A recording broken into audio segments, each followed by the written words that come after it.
Assalamualaikum warahmatullahi wabarakatuh. Di sini saya akan sedikit menjelaskan materi tentang pedoman umum ejaan bahasa Indonesia. Yang pertama itu pemakaian huruf. Pemakaian huruf itu dibagi menjadi 8. Yang pertama itu ada huruf abjad. Huruf abjad terdiri dari huruf alfabet dari A hingga Z. Yang kedua ada huruf vokal. Huruf vokal itu adalah huruf yang melambangkan vokal dalam bahasa Indonesia yang terdiri atas huruf A, I, U, E, O. Huruf konsonan. Huruf konsonan adalah huruf yang melambangkan konsonan dalam bahasa Indonesia yang terdiri dari huruf-huruf berikut. Ini ada huruf B, C, D, F, G, H, I, J, K, L, M, N, P, Q, R, S, T, V, W, X, Y, Z. Ada huruf diftong. Di dalam bahasa Indonesia terdapat diftong yang dilambangkan dengan AI, AU, dan OI. Misalnya adalah pandai ada AI, amboi OI, saudara ada AU. Gabungan huruf konsonan. Dalam bahasa Indonesia terdapat 4 gabungan huruf yang melambangkan konsonan, yaitu KH, NG, NY, dan SY. Masing-masing melambangkan satu bunyi konsonan. Misalnya khusus, ngilu, nyata, dan syarat. Ini ada huruf kapital. Huruf kapital adalah huruf yang dipakai huruf pertama pada kata atau awal kalimat. Yang kedua, huruf kapital dipakai sebagai huruf pertama petikan langsung. Huruf kapital dipakai sebagai huruf pertama dalam ungkapan yang berhubungan dengan nama Tuhan dan kitab suci, termasuk kata ganti untuk Tuhan. Ada huruf miring. Huruf miring ini dalam cetakan dipakai untuk menuliskan nama buku, majalah, dan surat kabar yang dikutip dalam karangan. Huruf miring dalam cetakan dipakai untuk menegaskan atau kelompok kata. Huruf miring dalam cetakan dipakai untuk menuliskan kata nama ilmiah atau ungkapan asing kecuali yang sudah disesuaikan ejaannya. Dalam tulisan tangan atau ketikan, huruf atau kata yang akan dicetak miring diberi garis bawahnya. Huruf tebal. Huruf tebal dipakai untuk menegaskan bagian tulisan yang sudah dicetak miring. Huruf tebal dapat dipakai untuk menegaskan bagian-bagian karangan seperti judul buku, bab, atau subbab. Lanjut ke penulisan kata. Yang A, kata dasar. Kata dasar ditulis sebagai satu kesatuan. Misalnya, kantor pajak penuh sesak. Saya pergi ke sekolah. Lalu yang B, kata berimbuhan. Imbuhan atau awalan, sisipan, akhiran, serta gabungan awalan dan akhiran. Itu ditulis rangkaian dengan bentuk dasarnya. Bentuk terikat ditulis rangkaian dengan kata yang mengikutinya.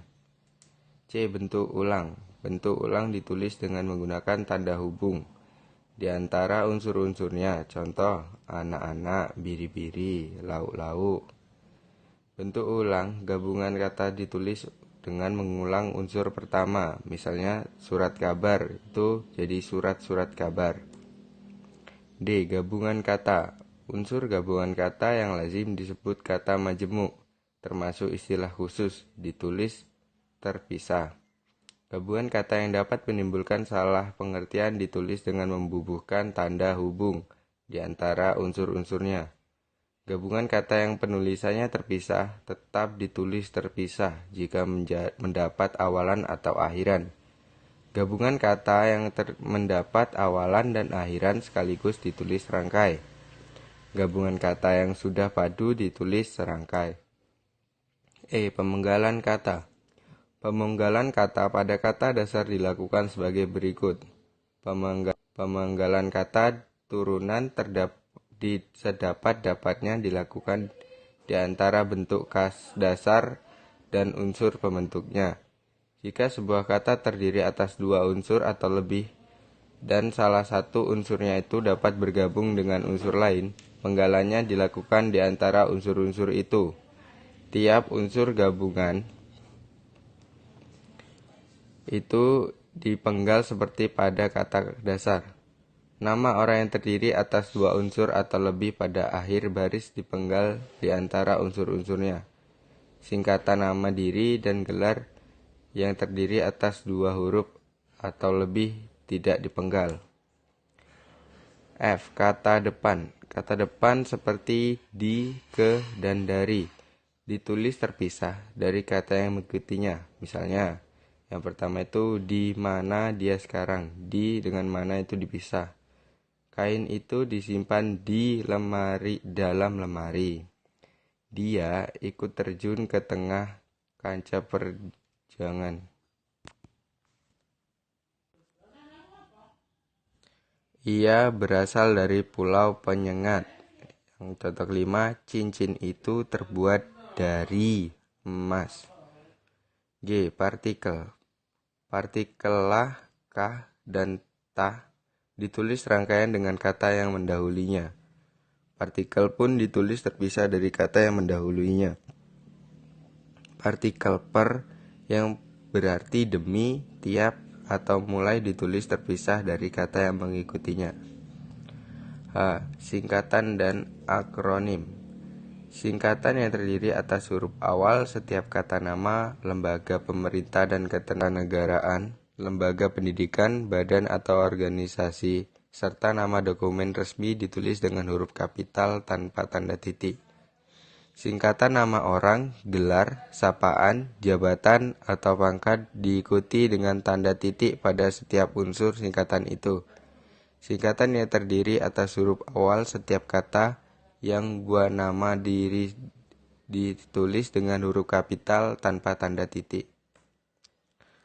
I. Angka dan bilangan.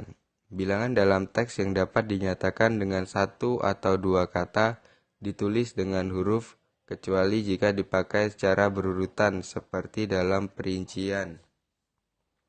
Bilangan pada awal kalimat ditulis dengan huruf. Bilangan yang menunjukkan bilangan besar dapat ditulis sebagai dengan huruf supaya lebih mudah dibaca. Angka dipakai untuk menyatakan A itu ukuran, panjang, berat, luas, isi, dan waktu. Jika B itu nilai uang. Angka dipakai untuk menomori alamat seperti jalan, rumah, apartemen, atau kamar. Angka dipakai untuk menomori bagian karangan atau ayat kitab suci. J. Kata ganti. Kata gantiku dan kau ditulis serangkai dengan kata yang mengikutinya. Sedangkan ku, mu, dan nya ditulis rangkaian dengan kata yang mendahulunya. Contoh, rumah itu telah kujual. Majalah ini boleh kau baca. Rumahnya sedang diperbaiki. K. Kata sandang. Kata si dan sang ditulis terpisah dari kata yang mengikutinya. Misalnya, surat itu dikembalikan kepada si pengirim. Toko itu memberikan hadiah kepada si pembeli. Ibu itu menghadiahi sang suami kemeja batik. Lalu pemakaian tanda baca. Yang A. Tanda titik. Tanda titik dipakai pada akhir kalimat pernyataan.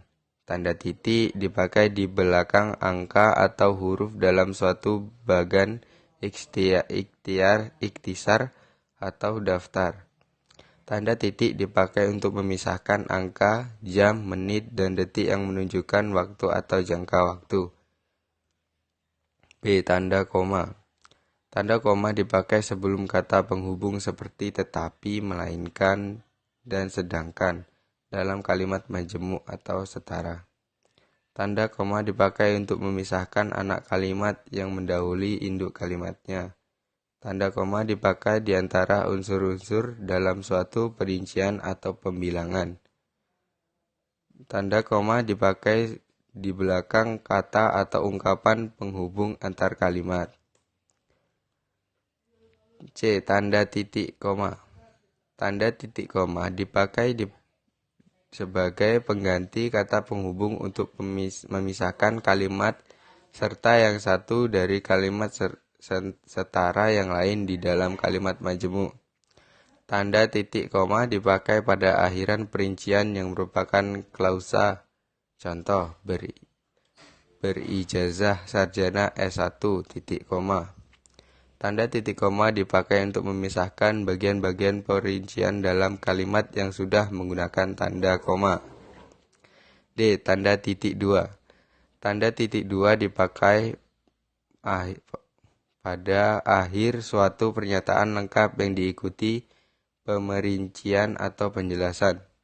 Tanda titik dua tidak dipakai jika perincian atau penjelasan itu merupakan perlengkapan yang mengakhiri pernyataan. Tanda titik dua dipakai sesudah kata atau ungkapan yang memerlukan pemeriksaan. Tanda hubung. Tanda hubung dipakai untuk menandai bagian kata yang terpenggal oleh pengganti baris. Tanda hubung dipakai untuk menggabung unsur kata ulang. Tanda hubung dipakai untuk menyambung tanggal, bulan, dan tahun yang dinyatakan dengan angka atau menyambung huruf dalam kata yang dieja satu-satu. F. Tanda pisah. Tanda pisah dapat dipakai untuk membatasi penyisipan kata atau kalimat yang memberi penjelasan di luar bangun kalimat. Tanda pisah dapat dipakai juga untuk menegaskan adanya keterangan operasi atau keterangan yang lain. Tanda pisah dipakai di antara dua bilangan, tanggal atau tempat yang berarti sampai dengan atau sampai ke. G. Tanda tanya. Tanda tanya dipakai pada akhir kalimat tanya. Tanda tanya juga dipakai di dalam tanda kurung untuk menyatakan bagian kalimat yang disayangkan atau sanksikan atau yang kurang dapat dibuktikan kebenarannya.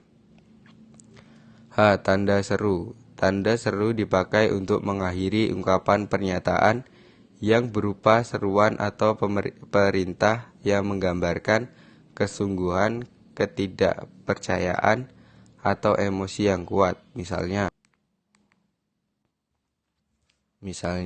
merdeka.